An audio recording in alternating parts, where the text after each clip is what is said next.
audience is my parents, one of who's filming, my friends, and my grandparents.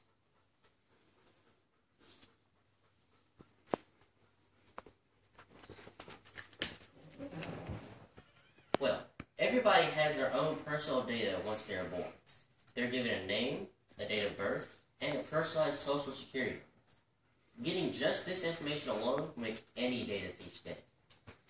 Now, Falzak Hassan, a writer for the article Protecting Personal Information in the Era of Identity Theft, just how safe is our personal information from identity thieves, said that identity theft has become one of the fastest growing white-collar crimes in the world.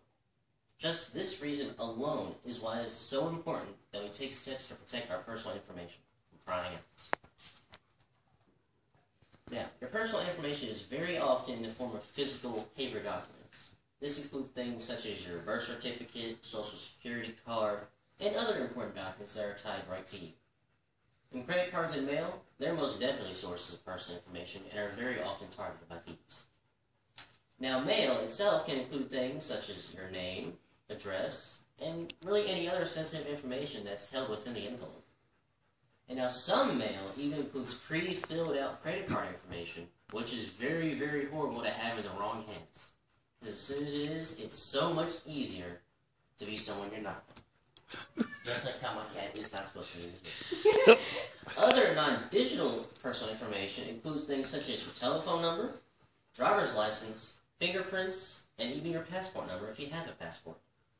And while they are not as frequently targeted by thieves, they're still targets, because it's still personal information that can be linked right back to you. Now, personal information is not limited to just physical documents. They can be digital as well. Now, digital information is also a very frequent target, especially in the modern age, because of how many computers are on. Now, hackers may attempt to steal your login information for many websites, such as email services like Gmail, or your bank accounts, or really just anything else where you have to input personal information for. And email addresses and account passwords are prime targets for hackers, because along with saved credit card information, it allows them to very easily pose to someone else, because you're behind a computer. You don't know. You just see the name.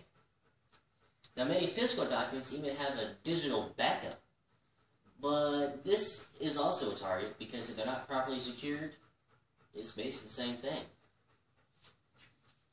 Now, there are many ways you can actually protect yourself, both the physical documents and the digital documents. For physicals, you can just shred them, but make sure it's shredded correctly, because if it's not, they can still see little snippets of important information.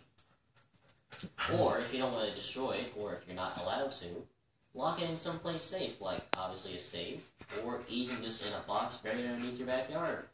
That works too. But also, you should compare your receipts with any credit card statements and bank account statements that come in, and look for anything fishy. If you see a charge you didn't make, you already know someone's stealing your information. And make sure you get your credit report annually, and look for any unauthorized accounts as well.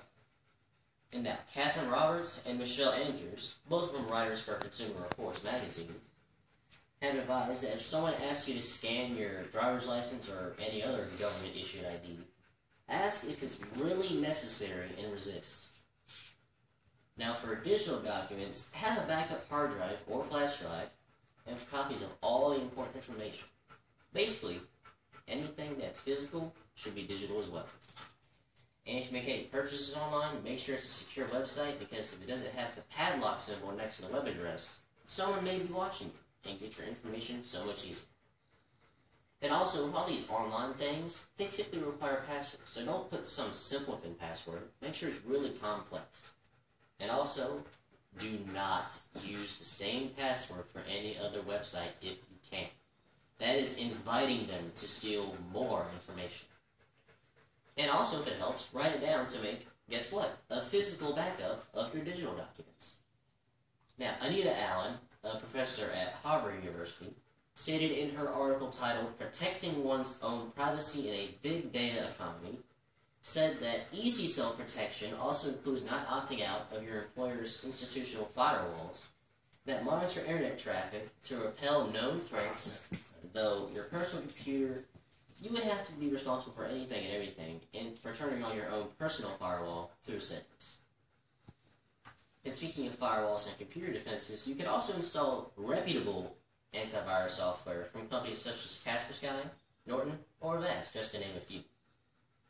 If you don't feel like paying for any of those, there's also free alternatives, including the one that your computer comes with that's really basic. Now, personal information is so often stolen nowadays. And it's one of the biggest things that happens that's very damaging to its victims. It's not a small little dink, it's very, very damaging. And from just a simple driver's license to all of your information, any amount is very useful to a criminal, and a dilemma for those that are affected. And this is why it is very important that you protect your personal information.